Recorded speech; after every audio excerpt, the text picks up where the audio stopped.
This channel should invest some resources in making a show on the amount of Nazis that were sent as delegates to Iran in the 50s to prop up their industry, and how these industries became the Iranian military industry of today. You would find quite a lot of names there. Very interesting. And who sent those Nazis to Iran? The same people who were running Western Germany at the time. Okay. The Allies. Exactly. A few months before the October 7th attack, they had released something like $6 billion for Iran. And after the October 7th attack, they started sending money to Hamas. So it seems to me the general picture, if we see the same eugenicists who produced German Nazism in the post-war supporting jihadism, and remembering that there was a very strong alliance between the German Nazis and the jihadis during World War II, why shouldn't the interpretation be that U.S. bosses are trying to kill the Jews again? It is both correct and immaterial, because the deeper issue is the Kalergi plan. What is this plan exactly? He was half Austrian, half Japanese, and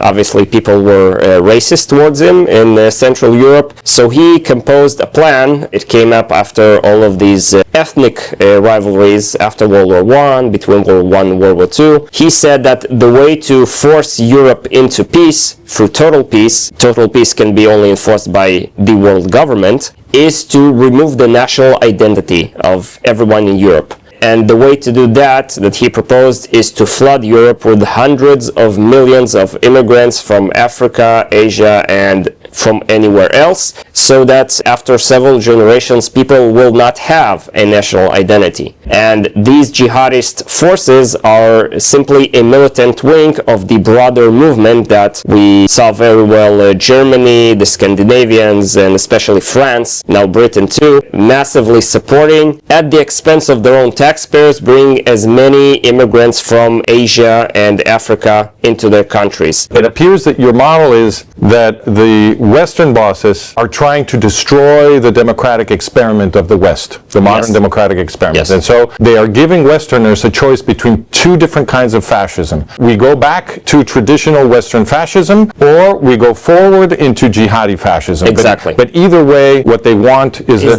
fascism. Yeah. They want democracy destroyed and totalitarianism imposed. Exactly. I happen to think that the Jewish people are key in Western civilization. Yes. We wouldn't have a democratic experiment if it weren't for the influence of Jewish ethics on Western civilization. So it seems to me that it's not immaterial, it's strategic. You guys are very important, because they understand that if you get rid of the Jewish people, you can collapse the entire West into totalitarianism. And they already did it in World War II. They killed the European Jews and they enslaved the Europeans. And now they're going to try to kill the Jews again, I think, and enslave all of us, all Westerners.